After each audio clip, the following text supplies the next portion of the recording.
police in America belong to the people, not the other way around. That's not rhetoric. I mean, it's rhetoric, of course it is. I happen to believe it in my heart of heart, in my soul of souls, that the police in this country, unlike other totalitarian regimes, belong to the people. Well, we got off on the wrong foot. We aligned with slave patrols at the very inception of policing. And from that point forward, there's been this uninterrupted line between those days where police officers are acting like bounty hunters, returning property to slave owners and collecting money for it, and seeing wave after wave of corruption and tiny little lapping waves of reform over these generations that bring us up to the current time, that we're still not the people's police. We don't belong to the people. And yet, in a free and democratic society, the case can be made that that's exactly what we should be doing. So I've advocated for and articulated a new model of policing.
America was founded on the idea that individuals have rights, and that government exists to protect those rights. Throughout its short history, the country has, time and time again, experienced the government failing to uphold its role. Since 2014, multiple instances of police violence captured the nation's attention, culminating in a series of protests, fires, and riots over the unlawful killing of citizens, most notably George Floyd. How did we get here? What led Americans to have such a distrust for the institution that claims to exist to protect them? Throughout history, what we call police today took differing forms, going back as far as Roman city guards, prefects, and vigils, to name a few, evolving into constables, marshals, sheriffs, and eventually the police. The way policing evolved in Great Britain, it took centuries for it to develop to where it is today.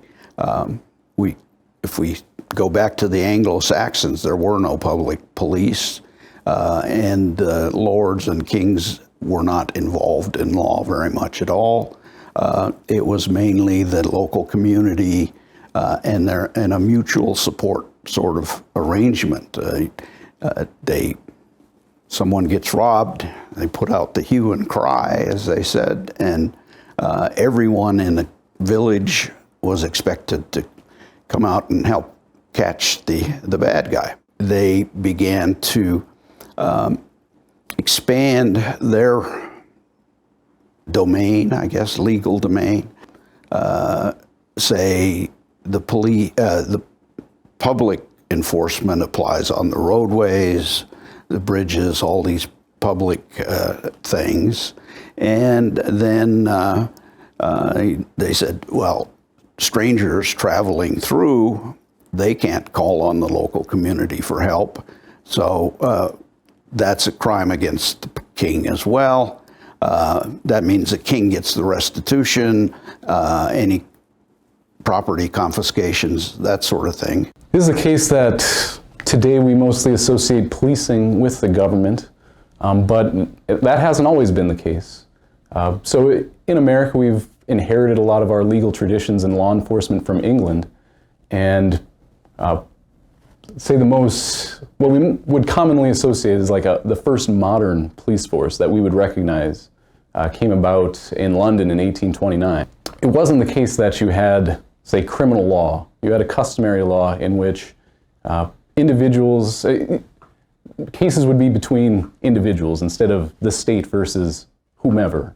And so it was the responsibility of individuals and their community to provide mutual aid in this sense of helping stop thieves or testifying as witnesses of the crime.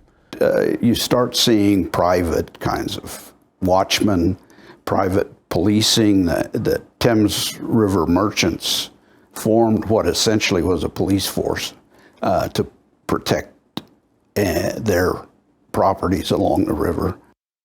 Kings would declare things against the king's peace, where under customary law, things that were traditionally, say, a dispute between you and someone else, or you were the victim of some offense, you would be compensated as the victim. Where the kings, they saw this as a source of revenue. We're going to declare this same act against the king's peace. And so the revenue would go to the king instead of the victim. And this leads to a problem where victims, they're often the ones bringing cases, they're witnesses. If they're not going to be compensated, they have less of an incentive to participate. And this is a problem we see with prosecutions today. And so you start seeing these kinds of developments. And of course, the pressure on the king to do something about crime, the king turned to punishment rather than restitution for victims. So the offender would still pay the king his payment, but then he'd be punished as well. At the same time, we are seeing more and more policing. The justices of the peace especially in the London area, began forming a force of thief takers or bounty hunters, whatever you want to call them, and coordinating their activities in the community, so it becomes more and more like a police force. In 1829, Robert Peel created the Metropolitan Police Department in London. Their purpose was to maintain public order, particularly through the suppression of public demonstrations, such as the Chartist demonstrations for the working class. A few years later, similarly structured police forces began appearing in major metropolitan cities in America and abroad.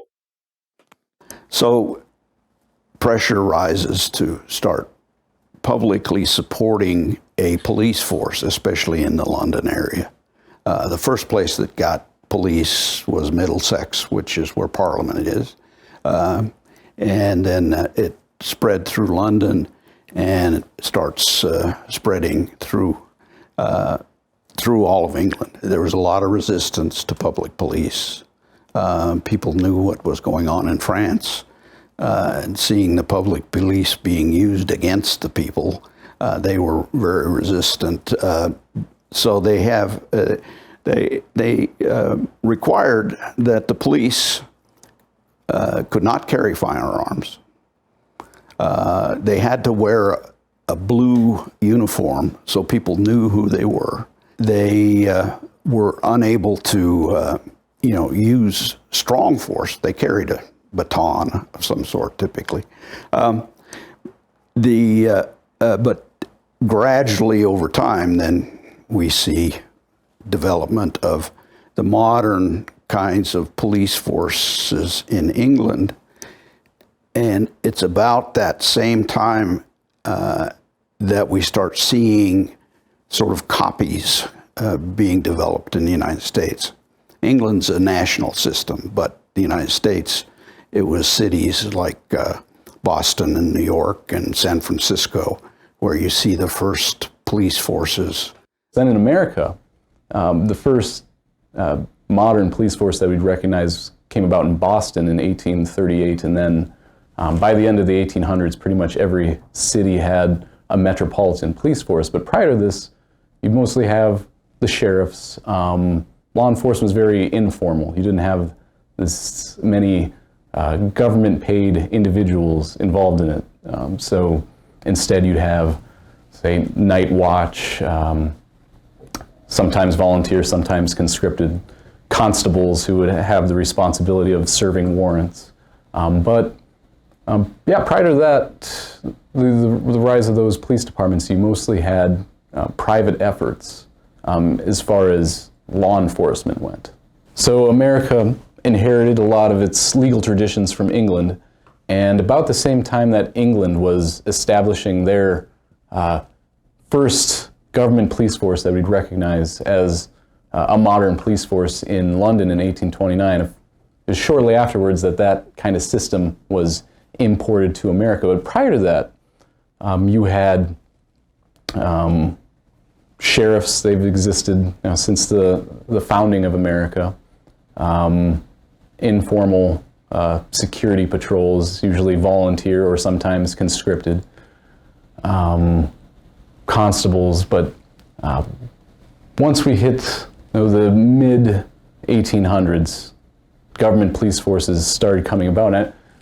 And I would say that was partially in recognition of a perceived need, as many so temporary government programs that aren't so temporary are. Wouldn't say there wasn't some kind of need for change, but that doesn't necessarily mean that this change was the best change. So policing gets created in its modern form primarily in the late 18th and early 19th century, and it happens in direct relationship to regimes of exploitation and challenges to those regimes of exploitation. So in the United States, we see policing emerge in relationship to slavery in the U.S. South, to colonialism in the U.S. West, and in the North, the rapid influx of European migrant populations being channeled into the new industrial workforce. And in each of these cases, the population subjected to policing have been at the losing end of a set of economic relationships that they have resisted both formally and informally, which has resulted in intensive policing of labor unions, of slave revolts, and of colonized populations. I think the first year after the British force was formed, they fired 3,000 of the police over that year. So they didn't necessarily attract the right kind of people, and probably for the same reason as today. Corruption is very attractive when you have lots of discretion. And so you essentially sell the right to commit crimes. Up until this point, the police acted within their general purpose of being peacekeepers in communities, enforcing the law and maintaining the status quo. With the advent of the war on drugs, the police were given powers far beyond their original purpose, leading to an increase in violent and potentially deadly encounters with police and the communities they were meant to serve. Since the invention of SWAT teams by the Philadelphia Police Department in 1964, the police have become increasingly militarized, even beyond this specialized unit. I'm gonna go to the left side. Police Department, search warrant! Police Department, search warrant! Ah, hey, what? Coming through, fire! Go! Police Department, search warrant! Get him down! Get down! Get down here! With you! Need one! With you! Okay, just relax, okay? One on front of the couch there. Up, hun. Get up. On top of your head. Put your hands on top of your head. Get a female right here. I got it. We need one in the back. Need one. I'll take it back a little bit. Clear, come back. Got one here. Need one in here. So the war on drugs started then, and the push was from various temperance groups, same people who were pushing for the prohibition of alcohol. You've heard, I'm sure, about marijuana scares in the 1930s, reefer madness and things like that. Those ideas were being pushed by the Drug Enforcement Administration, whatever it was called at that time. They looked for new things to control. As it materialized, beginning in 1914, I think, was the Harrison Act. The idea, or the alleged purpose, was to control the flow of drugs, make doctors write prescriptions, and all this sort of thing. And so it was generally aimed at doctors. But as with lots of legislation like that, lots of paperwork for the doctors, lots of red tape, all those sorts of things come into play. And it's not very effectively enforced, so it wasn't, enforcement was supposedly done by the Internal Revenue Service. And at that time, it wasn't a giant organization like it is today. The drug war, for starters, has caused far more harm than good to our society, to our communities, our neighborhoods. And it is criminogenic. I mean, the drug war itself causes crime. And it certainly is seductive to character challenge police officers who think, well, here's a good way to, score some drugs for my own personal use, or to turn around and sell, which makes a police officer nothing more or less than a drug dealer. I think the war on drugs is probably the single most pernicious central function of policing today. Police continue to make millions of low-level drug arrests that serve no legitimate public safety or public health purpose. They have been an important driver of mass incarceration. They have contributed to the erosion of the Fourth Amendment and have really opened up so much of our lives to public scrutiny and criminalization. Very early on in my Coast Guard career, I was placed at just a top-tier counter-narcotics unit. I seized, with my hands, several metric tons of cocaine off the high seas. So we get the drugs running north in the boats, and we stop them, we interdict them, we search them, and we take the drugs. And almost all of our training was done via like cheat sheets or printed out packets. Like someone went on a Word doc and they said, you can stop boats, you can seize drugs, you can handcuff people. And that's it. Like that's where we get our authority, from this law and this act and this, this special code that was written by Congress. And it's just a number and a letter, and it basically says this. Well, hundreds of operators I worked with, I would talk to them, I'd go, where do we get the authority to stop these boats? And they'd go, oh, letter, number, this act. And I go, oh, cool, did you ever read that? And they go, well, yeah, I read it. I go, did you read the whole thing? They, yeah, the whole sentence. I'm like, no, it's 7 pages long. Have you ever read that? Like that source document. And they go, huh. So I go, okay, cool, let's say you do. Well, where do we get the authority to create that document, right? So there must be some rule book somewhere that says we can make rules pertaining to this, right? So let's back it up as high as we can. And very quickly I realized no one has a clue. So almost everything that every cop and military member does, almost all of it comes from a piece of paper that was printed out in a Word document. That's where we do the things we do because we watch a PowerPoint, or we get an email update that says, hey, now we can no longer detain people for this.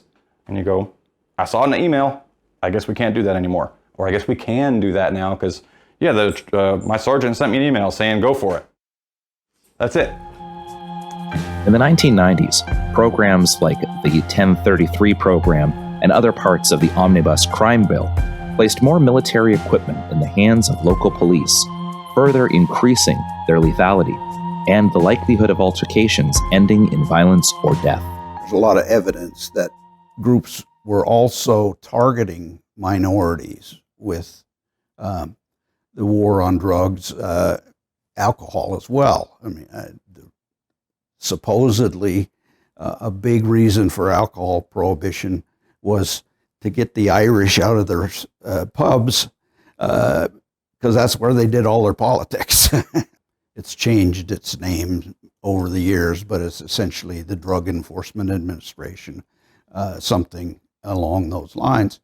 And now you've got this bureaucracy whose livelihood depends on continuing the war on drugs, and its size and influence depends on making it a bigger war. And from then on, I think legislation and policy has been driven primarily, again, by policing, by including the federal agencies involved in the war on drugs. Those ideas were being pushed by the Drug Enforcement Administration, whatever it was called at that time. One reason the drug war always fails is because drug sellers are very entrepreneurial. They're not dumb people. They figure out a way around a barrier that's been created. So you make one drug illegal, they shift to another one, and maybe have to change it some to make it a reasonable substitute for the other one. But they do that, and of course, you stop the flow of drugs through the Caribbean. Drugs start flowing through Mexico more. So these kinds of successes in the war on drugs are very short-lived. All these new drugs have to become illegal so the DEA can cover all of those as well. And so the war on drugs, I suggest, is continuing through, I'm going to say, misleading information coming out of policing and Drug Enforcement Administration. The increase in power and a rise in criticism from the public had some negative impacts on many police officers. The reality is that police are mostly doing what they've been told to do. And the people who've told them to do it understand that it's going to come with some violence and abuse. And they have created a legal system to basically excuse that violence and abuse, except in the most extreme cases, or when it's necessary to kind of punish someone to reestablish legitimacy for the larger system. I think that's what we saw in Minneapolis, where Derek Chauvin was convicted with the assistance of the police department because the police department knew that if he wasn't convicted, the entire police department would be at risk of being defunded.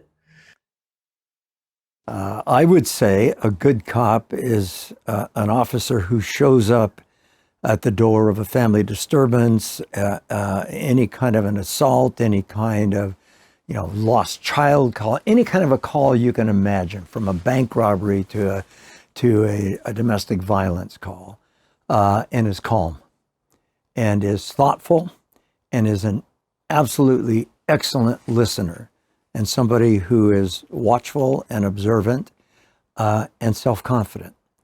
An officer who is sort of the opposite of all of those qualities is exactly who you don't want showing up at any kind of a crisis situation.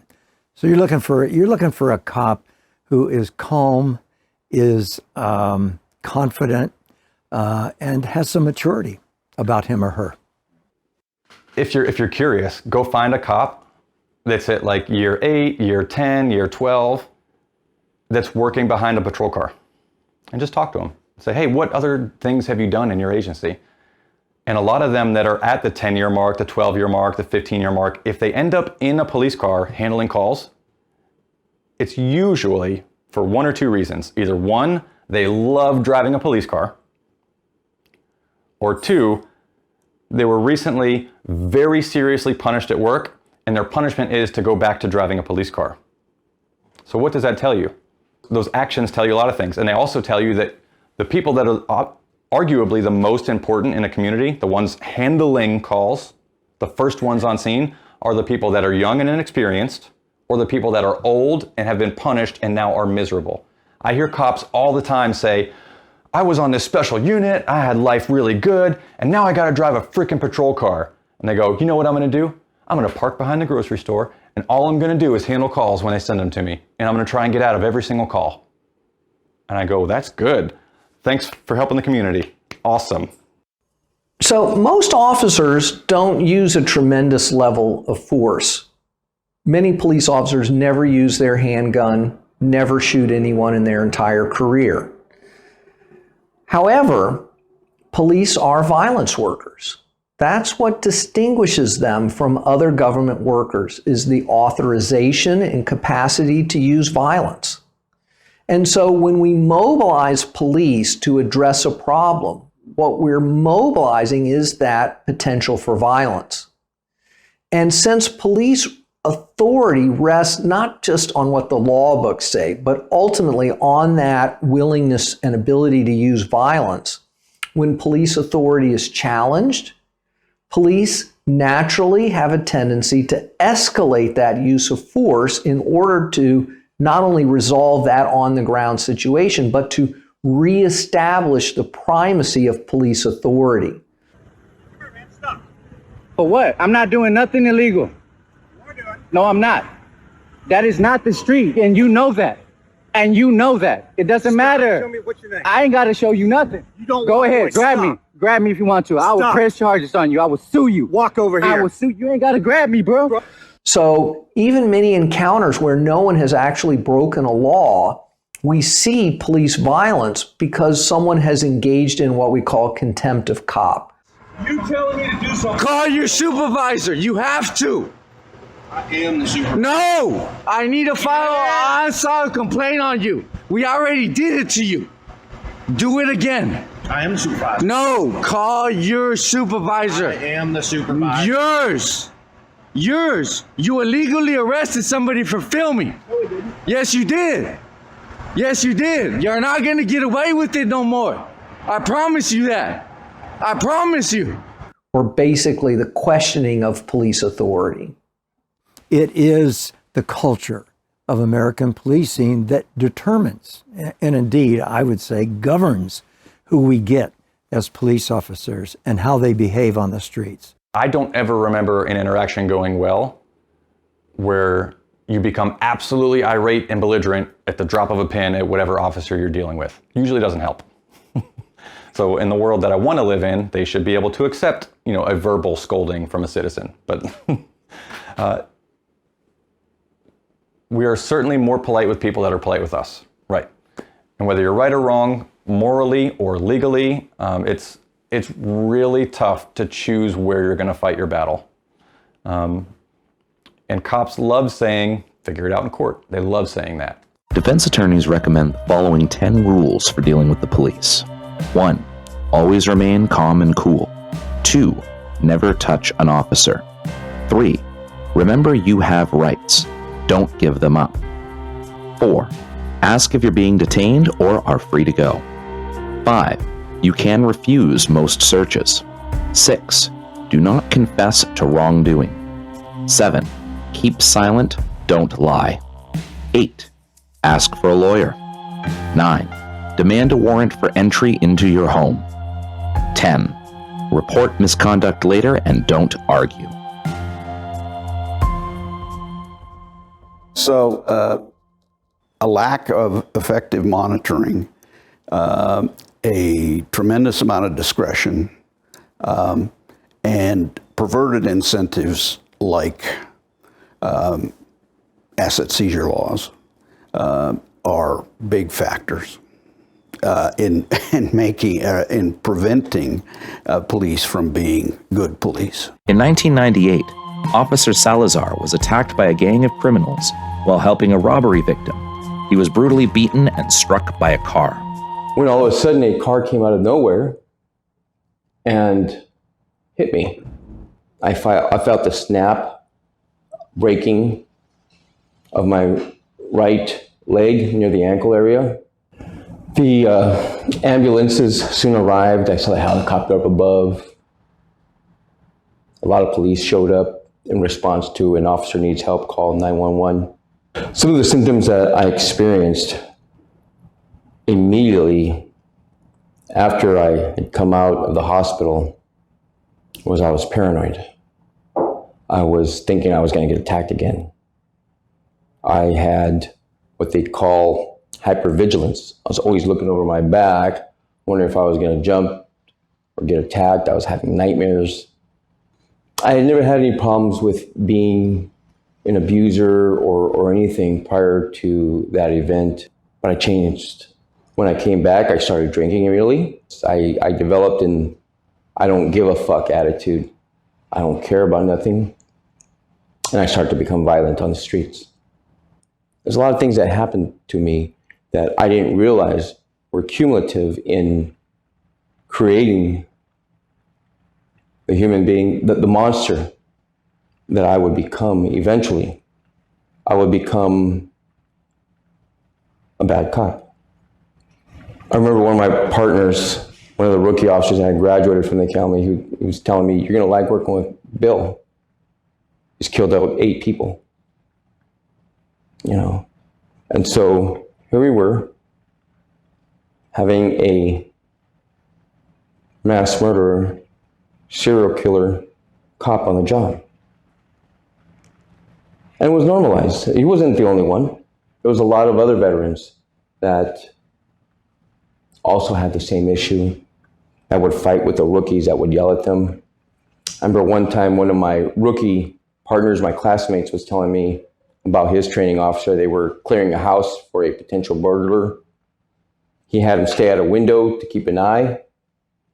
And so his partner, who had also been on the force for quite a while, went inside the residence to go look for the burglar. My friend, my classmate, had gone to the window and he was, guarding it, and he saw a male who approached. And believing that it was the burglar, he screamed, "Police, I'm gonna shoot you!" Turned out to be his partner. Partner got scared the crap out of him. And he came out and he pointed the gun at him. "You do that again, I'm gonna fucking shoot you." And Sal, I shouldn't even mention names. And so my friend took out his gun. And here's 2 cops facing off. The training officer and the rookie, because the training officer got scared. They're not arrogant, they're confident. And the difference between those two sort of personalities or conditions is truly profound. I want to be confident. I need to be confident. Policing can be scary. It's certainly not in the top 10 of the most dangerous jobs on the planet or in our country. Mining is more dangerous. Agriculture is more dangerous. If you want a really risky job, go out on a crab fishing boat in the Bering Sea. I mean, there are many, many occupations, agriculture, on and on and on, that are more dangerous than policing. But it's police officers, oftentimes, not always, who make the job more dangerous than it happens to be and more dangerous than it has to be. So it's important, I think, that police officers recognize that, with a comprehensive body of knowledge, with upper body strength and agility, with self-confidence, you can handle virtually any situation that you confront. And it's vital that you be able to include in that definition somebody who can fight, somebody who, God forbid, it comes to this, has to take a life, that a police officer needs to have that capacity, that capability. And if you happen to be the kind of cop that doesn't know the difference between right and wrong when it comes to character issues, there's a pretty good chance that you're going to be lulled in to that pattern of corruption. It happens when officers do in fact seize drugs, convert them to their own use, or turn around and sell them, as I was mentioning. It also happens when police officers make unjustified stops and unlawful searches and seizures. And when they lie on their reports, or they raise their right hand and swear to tell the truth in court and then lie through their teeth. Now, does that describe the majority of police officers? It does not. But it describes enough of them that every police department, every community, every elected official, every moral leader in our community should be raising the question of police policies and practices when it comes to prosecuting this drug war. It's an unholy war. It's got to stop. We can make our cities almost overnight dramatically safer than they are today. As an economist, I would say incentives matter. What are the cops' incentives? A small town cop who knows everybody and is a friend of everyone in the area and that sort of thing is going to be a conscientious, good cop. In other places, the size of the institutions, a big factor is the number of crimes, just the massive number of crimes that have to be enforced, or supposedly are being enforced. They are, there are so many crimes that on the books that there's no way you could have enough police to enforce them all effectively. So that gives police a lot of discretion. They can decide which crimes they want to focus on. And various things influence that. My own research, we found a significant impact of asset seizure laws. As asset seizure laws began to change after 1984, when the federal government changed theirs, we found that if police got to keep the assets they seized, the money, cars, they focused a lot more significantly on drug crimes than on property crimes. On average, only 11% of reported crimes led to an arrest, and only 2% of all crimes result in a conviction. Yeah, a recent study from the University of Utah showed that police only solve 2% of crimes. I think that's significant as well. You know, the Punisher logo with the thin blue line doesn't necessarily give like the best visual or the best representation for police. And there's a lot of that. You know, it's almost like a disease, like a mind virus within police. You know, I think there's a lot of ego involved within police and police culture. And I don't know how much could really be done at a federal level or even a local level. It really has to be something that changes within the departments, within police culture on its own. And I think that's something that needs to be led by good officers who aren't entangled and wrapped up in their own egos, their own sense of empowerment through authority. The police fatally shoot an average of 1,000 people per year, of which 46% are white, 24% are black, 17% Hispanic, and the remaining 13% mixed across remaining demographics. This equates to nearly 40 black people, 28 Hispanic, and 16 white people per million gunned down each year by police. I had my car impounded for 120 days from the police, and the district attorney had to pay to get it returned to me. The sheriff had to go down and hand deliver a check to the impound lot to get my car back. They did charge me with impersonating a police officer, which those charges thankfully have been dropped. But obviously I'm not a cop. No one feels the impact of a police state more than innocent people who the police victimize. This doesn't usually happen to me. I usually can just spit it out. I'm just gonna start over one last time. Yeah. Okay. My brother, Michael Barrera, was killed by multiple officers of the Woodland Police Department in 2017.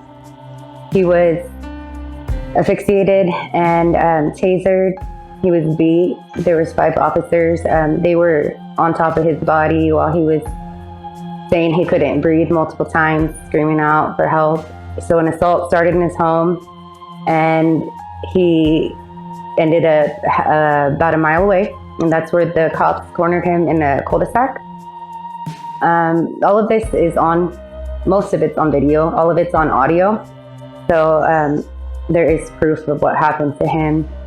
He was backing away from them. I believe that the cops were actually involved in what happened at his house for multiple reasons, but when he was approached by them, he was basically asking, like, why are you trying to kill me? When they approached him, he had on shorts and shoes. He had a jacket that he had taken off so they can see him and stuff. They came out with the gun on him right away, and he was scared, and he was asking why they were trying to kill him. A witness that had seen him before that, he had told the witness that 3 guys had assaulted him in his home right before he was killed by the police. When they approached him, brother was saying, put your gun down, I'm not a threat. They kind of cornered him, like the way they came at him. And so then there was the physical assault. They say that they have different stories, but Michael didn't have any weapons on him when they physically assaulted him, and he ended up being face down in the mud. They hit him. He was hit with the baton multiple times in the head. One of the cops admitted to they were sitting on his backside. So 1 man, 5 officers, 2 of them, their bodies were on top of him. And he was repeating, I can't breathe. And they mocked him, just, if you can breathe, like just telling him he's lying. If you can breathe, if you could talk, you could breathe. So my brother Augustine was shot and killed by a police officer here in Sacramento on, it was just a little over a year ago. It was November 14th, 2020. And he was at a community event, and I don't know what was going on exactly. There was rumor that somebody had a gun. Next thing you know, you do see my brother coming out of another warehouse with a gun, and somebody kind of tells the officer, there's a guy in there with a gun, go get him, Mexican guy. And my brother, the officer kind of walks up, and somebody else starts shooting from inside the warehouse, and the officer just came and just started shooting my brother in the back. Never did he give any commands to tell him stop, drop your weapon, Sac PD, nothing. He literally just came up running like a video game, shot my brother in the back. Actually, he used all of his rounds in his magazine, so 13 shots, 11 hitting my brother in the back. Then about maybe 25 feet away from my brother tells him, drop your weapon, yet still never announces that he's Sac PD or anything. As he's coming back, reapproaching my brother, he's flashing his light. You can see my brother like kneeling down, and the gun is behind him with the magazine out of it. So completely unloaded, behind him. So there's no threat, there's nothing. And the officer tells my brother, crawl out, towards me, turn around and crawl out towards me. So my brother is obeying all of his commands, mind you, with 11 shots to the back, and still doesn't know that this is an officer because the officer still has not announced himself, but my brother's following every command.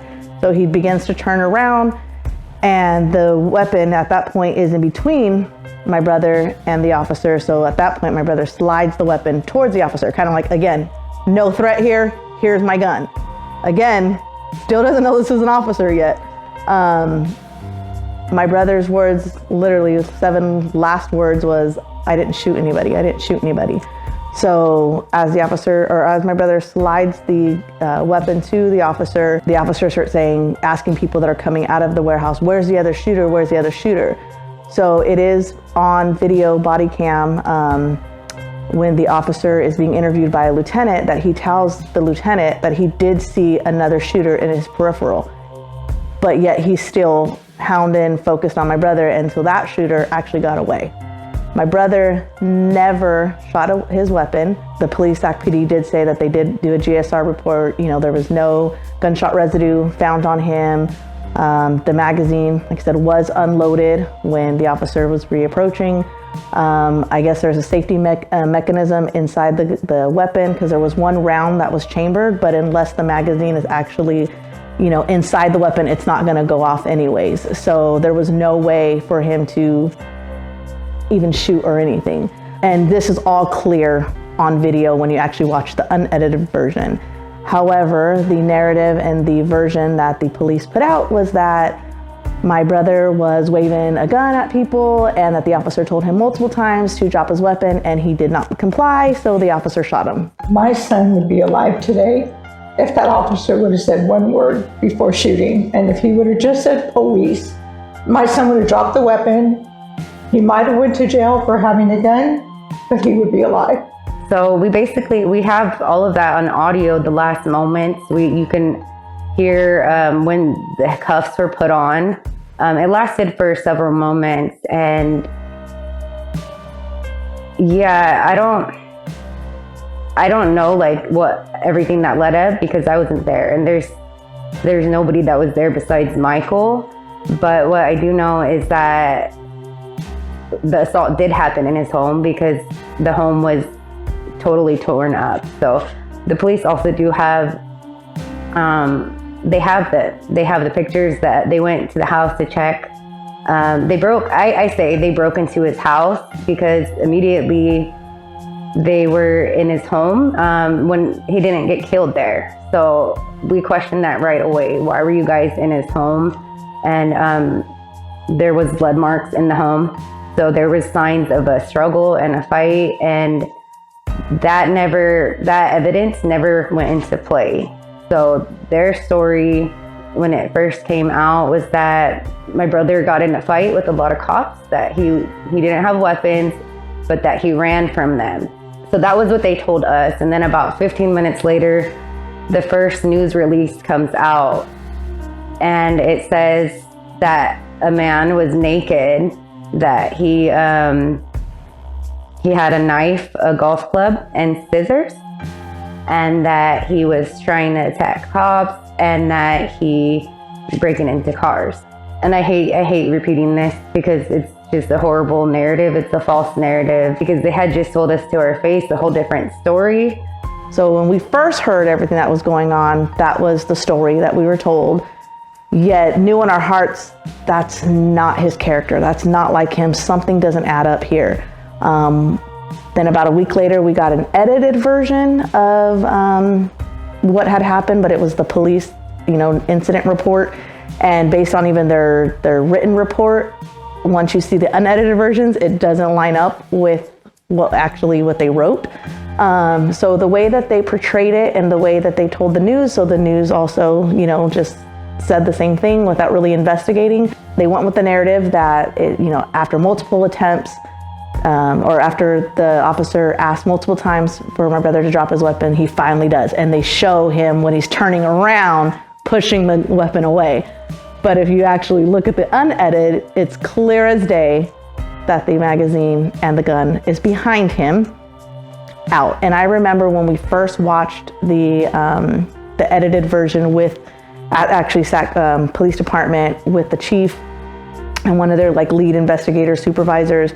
The first thing I noticed when he actually slid the weapon, I didn't notice the magazine was out, but I noticed the sound of it.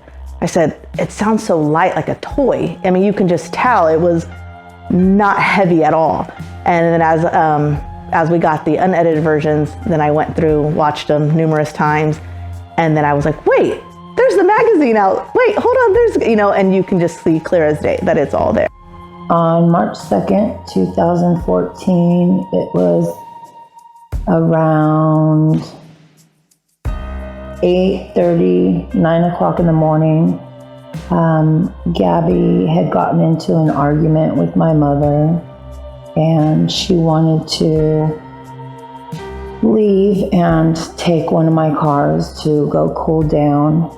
I want to tell you, my daughter had bipolar and severe depression that she battled with. and my mother was worried for her. So she called, I guess, the police to see if she could get maybe a mental crisis team to go and meet her, find her, and maybe help her, give her some services. They were familiar with her, with my daughter. So that's how everything started. Basically, Gabriella took the car and she went over to her friends, or she was on her way to her friends.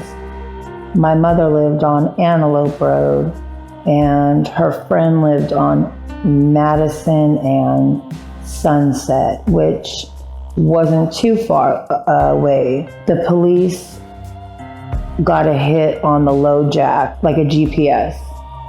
They found the car and they pursued her. She took them on a chase. When she got to the apartments, the cop cars were already there, blocking her to go anywhere. They told her to stop, get out of the car with her hands up. My daughter got out of the car. She had no weapon. She was not resisting. She had her hands up, and the police opened fire on my daughter. 17 bullets penetrated her body. They tried to say that the vehicle that she was driving was the weapon, that she was ramming them. I think there's only been 7 police officers who have been convicted for murder since 2005. So, yeah, there's very little incentive once again, and they don't have any federal databases when it comes to people killed by police. There are many conflicting opinions about how to reform police, and no consensus on which approach would work best. Most critics argue for more accountability measures, such as body cameras, ending qualified immunity, and implementing citizen review boards that have a say in how a police officer will be disciplined. Additional reforms include revised hiring policies, de-escalation training, ending the war on drugs, and prohibiting police unions from lobbying against needed reforms. Most cops who abuse other citizens are scared. They are frightened. It's part of their central nervous system, part of their DNA, however, not to show the fear. The culture does not excuse fear on the part of police officers. And yet, fear is normal, it is natural. Without it, you're dead. I mean, you've got to be smart, you've got to be sensible. And that does mean distance, and it does mean cover, and it does mean taking evasive action in many, many situations where cops are engineered to not back off. I'm here talking about this because I want other officers to not feel ashamed, to not feel guilty, to understand what they went through, and to try to make peace with themselves. They don't have to kill themselves as I had 6 partners that did kill themselves while I was a police officer. So, in response to the killing of Mike Brown and Eric Garner and Tamir Rice and so many others in the period about 7 years ago, we were told policing was going to get fixed. President Obama created a task force on 21st century policing filled with recommendations that many police departments adopted. The officers involved in the killing of George Floyd in Minneapolis had implicit bias training, de-escalation training, mindfulness training, were wearing body cameras, were operating under a new, more restrictive use of force policy. We're operating on an officer bystander policy that said that officers had to intervene if they saw misconduct by a fellow officer. And none of that made any difference. There's no data to support this idea that we're going to fix the problems of modern policing with yet another training program and more technology for the police. We need to ask some bigger questions about why we keep turning every social problem in America over to police to solve. So we've been told for the last 40, 50 years that the only resource we can have to produce public safety is policing, whether we're in high crime communities, low crime communities, etc. Also, we live in a culture that celebrates policing in the news, in our entertainment. And so it's very hard to talk to people about what alternatives to policing might look like in a world where policing has been the whole story. Having said that, when we ask people, do you think someone other than the police should be handling school discipline? Do you think someone other than the police should be responding to a person having a mental health crisis? Most Americans think that we should develop these alternatives. We already have a massive system of privatized security and incarceration in the United States. So some people have said, well, if we defund the police, that will just lead to more private security. But that system of private security already exists, as problematic as it is. And what people are actually calling for when they talk about defunding the police is not creating a kind of free-for-all where everyone has to develop their own security plan. What people are really calling for is creating new types of interventions to produce public safety better than just relying on armed police. My own advocacy is privatization, decriminalization, and restitution. The police have so much to do that they have all this discretion. They're always going to have discretion because there's never going to be enough police to enforce whatever the laws are. But we've given them so much discretion now that it's really difficult to control them. So I would say decriminalization should be a big focus for legislatures. And we now know that dash cam recorders and body-worn cameras can make a huge difference. They can occasionally and have vindicated police officers.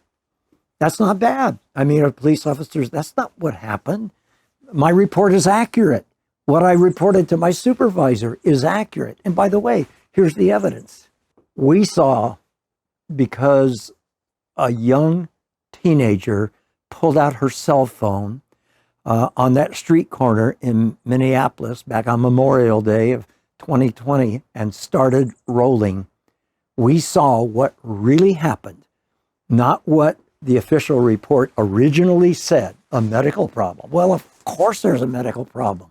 You've got somebody with his knee on your neck, for 9+ minutes, you've got a medical problem. In fact, you've got a death. And it was murder. And I am so glad that that young woman made a decision to record that because it gave us something that oftentimes the official spokesperson, the sheriff, the police chief, the superintendent, the commissioner of police, standing before a bank of microphones talks about some tragic incident that took place in our town yesterday or last night. And then oftentimes is telling the story that his own chain of command has told him, starting with the report from the streets.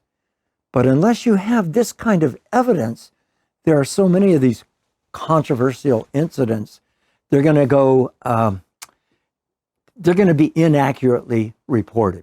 And so I'm needless to say, I'm a believer, I'm a fan, and I believe that a police officer who willfully cuts off that line of accountability shouldn't be a police officer. Privatization, decriminalization, and restitution, I think, is the way to go.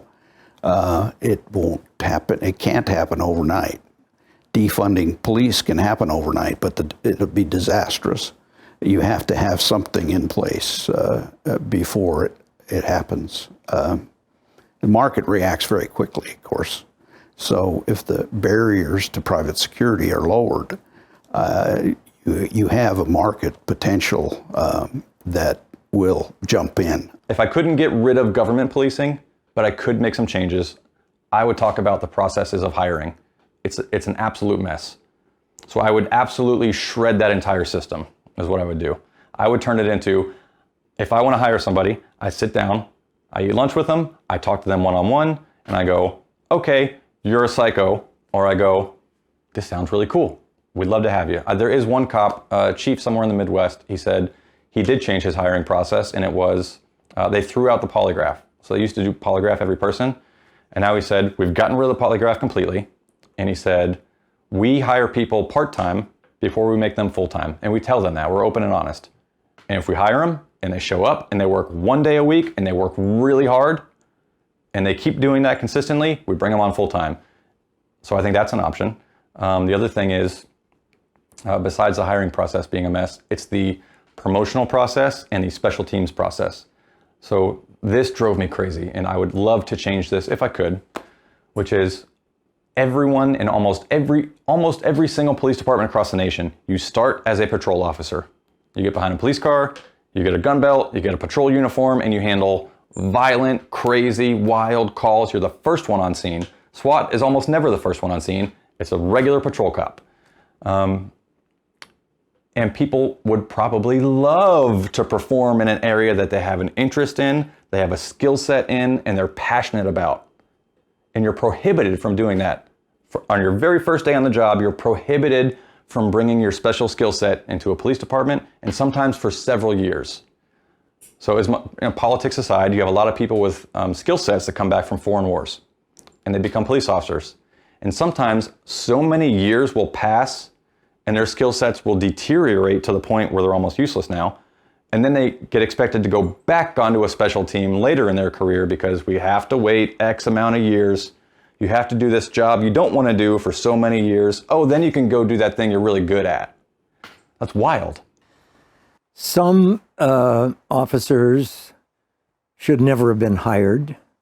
Many that we will hire in the future should never be hired. And I think it just needs to be said that there are some whose temperament, whose personality just doesn't comport with the expectations that we as a society have or are entitled to have for those people who show up at our front doors or who pull over our cars or what have you. And so I think it's vital to understand that some people cannot be trained to be good police officers. Let's just start there and never hire those people to the extent that we're discerning enough in our selection process to avoid that. But what I firmly believe is that it's not training, it's not policies, it's not procedures, it's not equipment, it's not weapons. It is the culture of American policing that determines, and indeed, I would say governs, who we get as police officers and how they behave on the streets. But police unions, on the other hand, a pernicious embarrassment to police work. That's what I've said in the past in my books, and I'll repeat it here. They have, as a result of some poor management practices, continuing poor management practices, expanded their power and abused it. And when you hear police officers arguing against what I consider to be sane and sensible police reforms that would help improve the community-police relationship and not jeopardize the safety, for that matter, the morale or the overall welfare of police officers, then I have to ask, what's happened? Why are you not pursuing hours, wages, terms, conditions of employment and making, the lot of your police officers, of your membership, better? But instead, you're fighting the American people who are now saying very clearly, used to be blind supporters of law enforcement, we need more accountability. But in Washington State, and in states really throughout the country, reform initiatives are being fought by police unions. Predictable, depressingly predictable from my point of view. I would love to see police union officials say, you bet I'm going to work for better pay, better working conditions. I'm going to be working toward more honesty with the rank and file. I don't think police chiefs ought to be treating their cops like delinquent or dependent children. And here's some examples of what we see as that kind of behavior. But for God's sakes, when it comes to sensible measures of accountability, get behind them and advocate for them. Some union officials have done that, and frankly, most of them have lost re-election. So if there's an option for a union to say, we can protect this officer, but it's probably not a good thing overall for the community. Or if they had the option to say, we can fire this officer and be really good for the community, but not great for the officer or the department. Everyone can do this mental thought experiment, and they can go, which one do I think is more likely to happen? Even if you're not familiar with the unions, you can guess. It definitely depends on the local conditions, because one could argue that in some place like, I'm speaking from Idaho right now, a lot of Idaho, you have a lot of municipalities, they don't have their own police departments. If they need some type of official law enforcement service or someone acting in that capacity, they're served by the county sheriff, and they may be far away from them at any time they might need them. And so in that sense, they kind of have the same system that existed prior to the 1830s when the first official big city police department came about. So for them, I mean, they're, as you could say, they're got to be kind of rugged individualist in terms. They don't have many crime problems. I suppose one could, an enterprising individual could probably take advantage of that, but most crime happens close to home. I mean, most burglars are, they break into houses fairly close to where they live themselves. So different areas have different needs. I would say, yeah, for a good portion of the population, especially in terms of geographical area, I mean, there's not very much a need for formal law enforcement. During the late 60s and 70s, where you had this big increase in crime,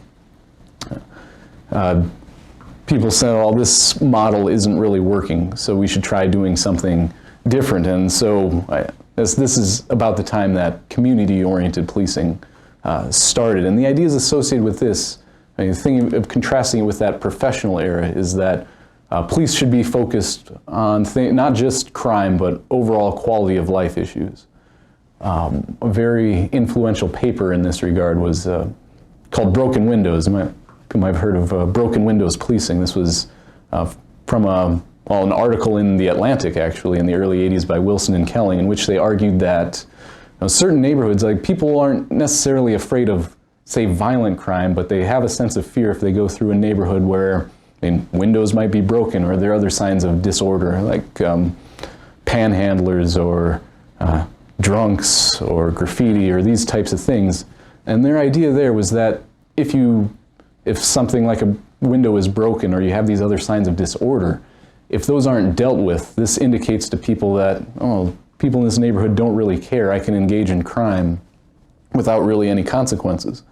So their idea there was that police should be focused on these quality of life issues, not just major crimes. And so in these blighted neighborhoods, by focusing on those small things, that they'd be able to prevent more serious crime. So I'd say order maintenance or quality of life issues I'd consider a big part of community policing.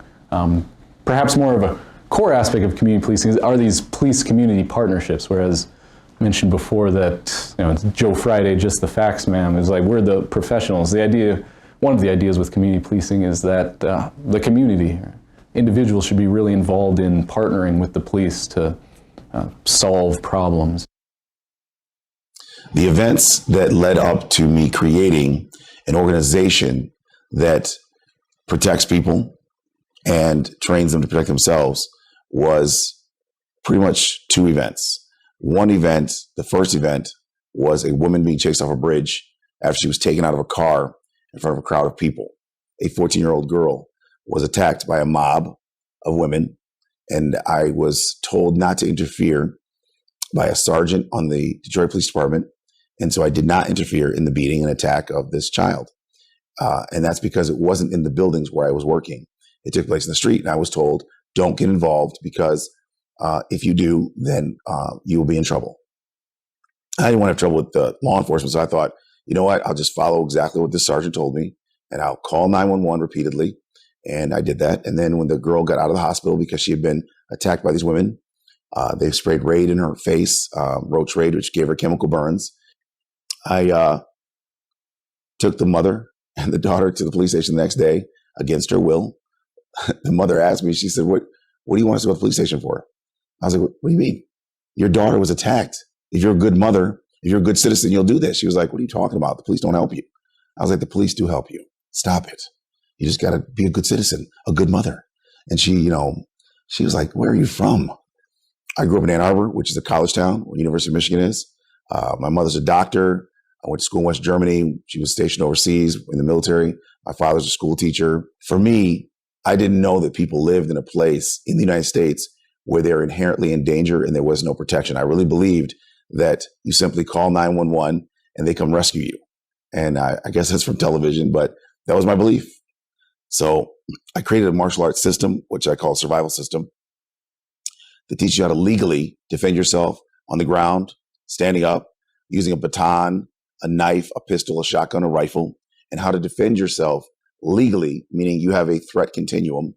So you know how to respond to different types of threats in a legal format and how to explain that, articulate it to law enforcement when they arrive. And by understanding the law, my belief was that we could increase the quality of life of people. We could make it so that people could have a better quality of life, more successful life, not go to prison when they were defending themselves, not lose their money from lawsuits, by creating avoidable injuries and deaths. So when this girl got chased off the bridge in 1995, 96, I created an organization that specifically focused on family protection. And the bridge incident was the thing that changed me from a person thinking about business to a person thinking about the reason for my life. Police in the US are the third highest funded army in the world. So I understand why people feel like there needs to be defunding in action with police, but that's not going to be the same as abolishing them. They're never going to be allowed to be defunded all the way to being abolished. That's not something that's ever going to happen. So I understand, not wanting the militarization of police, MRAPs driving down the road, or to do a no-knock drug raid, or just to intimidate the public. I get that. But at the end of the day, even if we were to take those things away, that doesn't mean that police are just going to completely, be gone from society. So I think there is, a bit of a misnomer there with our friends on the left. They think defunding just means that they're magically going to disappear. That's not going to be the case. Again, I feel like if we were screaming decentralized police at the top of our lungs, then we'd be heading on a path that actually makes some type of sense. Defunding the police, again, it's at the discretion of lawmakers.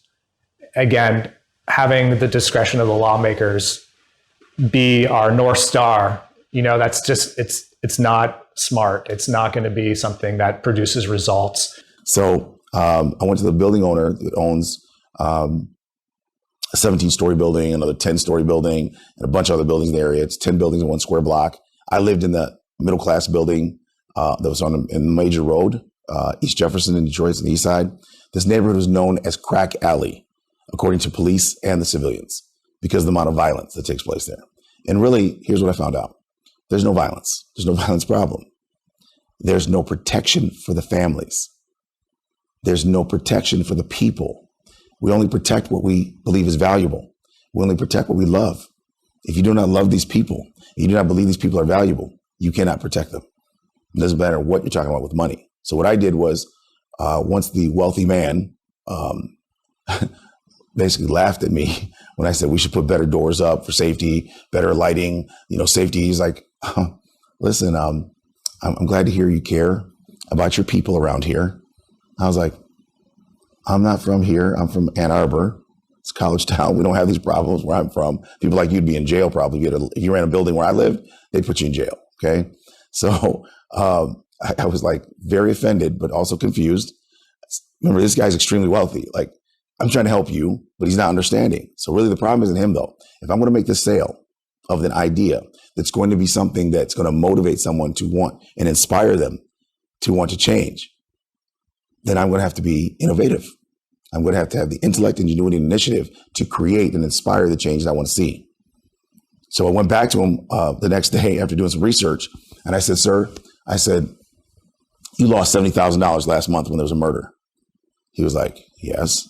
And that's why I'm not investing in anything you're talking about. I'm not doing none of that lighting and better doors foolishness. I said, look, give me 6 months. Give me a free apartment because I don't want to be evicted. I don't have any money myself. Give me a free office space in the front of your building, which is 500 square feet. I'm going to make that into a school. Give me one free apartment in each one of the 10 buildings. I'm going to get a person from the community to protect that building, to live in that apartment. I'm going to train them in exchange for the free apartment. And I'm going to stop all the home invasion murders. He was like, wait, how could you do something, with just you? I was like, yeah, I have a dog, and a rifle, and I have a lot of training. He was like, so a dog and a rifle and your training is going to do something for me that the entire Detroit Police Department could not do for the past 30 years. Does that make sense? I was like, no, it does not make sense. I totally get that. I was like, wait a minute, what can I do that the entire police department can't do here? I was like, this is not going to really work. I think I'm going to fail, but I'm going to try. I'm willing to die and whatever else is necessary in order to help these families survive. And I would rather die than know that I sat here comfortable in my apartment while people are screaming and literally being murdered within 100 yards of where I'm sleeping. And that's how close these other buildings were. Inside of 100 yards, people are being tortured. People are being home invaded, senior citizens, families tortured. And my mind couldn't even wrap around coming from Ann Arbor, from a college town where the police are extremely professional, very responsive. I never even saw police be rude to anyone before. I'm not saying there aren't in Ann Arbor, I never saw it. But what I can tell you is there's a different perspective in an urban community than there is a suburban community for everyone. Make a long story short, I got rid of all the home invasion murders within that 6 months. I caught some home invaders. All the murders stopped immediately. The building owner went from 30% occupancy to 50% to 100% to a waiting list. Because it turns out when you don't have home invasions and murders, you have occupancy. I personally don't believe reform is an option. I don't think it's feasible. I think there's too many false incentives, too many incentives at play for them to ever reform themselves from the top down. To me, that's just something that's not going to happen, regardless of the protests, whether they're global, whether they're happening in your city, regardless of how passionate people are, regardless of what politicians promise. There's historically been no type of incremental change throughout about 150 years now worth of protests. The first protest for police brutality that I'm aware of was 1866 of the Haymarket riot.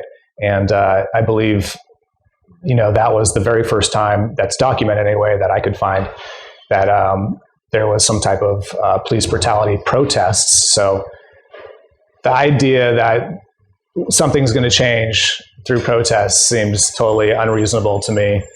I think in this day and age, there is a demand. There is almost a fear of living without police. And I think that there are reasons to have community protection and security services, of course. Now, the idea of that in contrast to what police are is completely different. These days, police are on a totally different avenue as to what their once intentions were. These days, they're more about revenue generation. It's more about control. So I believe that the general public, that's a tough sell, trying to say, let's abolish police, right? Even disarming police. But if we were going to say, we're going to allow you the opportunity to directly fund protection and security services that you and your people in your community find desirable, and that's going to be something that actually resonates with them. Because right now, the idea of not having police in society, it scares a lot of people. And especially even people on the right, especially the normies though, So to just completely take that away, that's not how we're going to make change. We're going to make change incrementally. And I think by planting seeds like decentralizing, but the idea of just completely abolishing police, it's not going to fly. And there is a service there, right? Even though police have taken an oath to protect and serve the public, they actually have no legal obligation to do so. They only are here to enforce laws. We are a free and democratic society.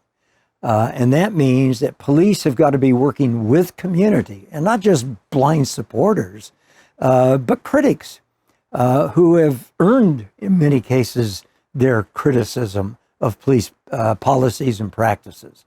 So I guess what I'm saying is, unless we're willing to do the very, very hard work associated with re-engineering police work in this country, reimagining it, to use a popular term these days, and restructuring it, we're never going to change the culture. And it's the culture that dictates behavior.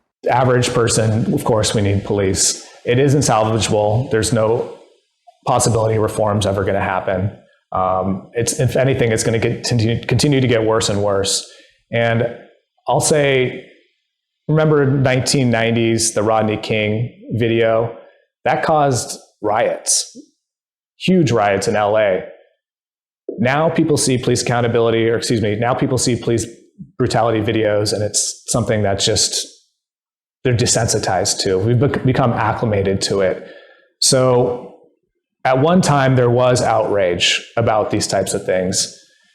Now it's become commonplace in this country, and it doesn't seem to be because people don't care. It's just because they see it all the time. Sometimes I wonder if outlets like ours are doing more harm than good, because we're trying to expose this stuff. We're trying to shine a light on it. But if people continue to see it and see it over and over again, they're going to continue. They're not going to care as much as they once did.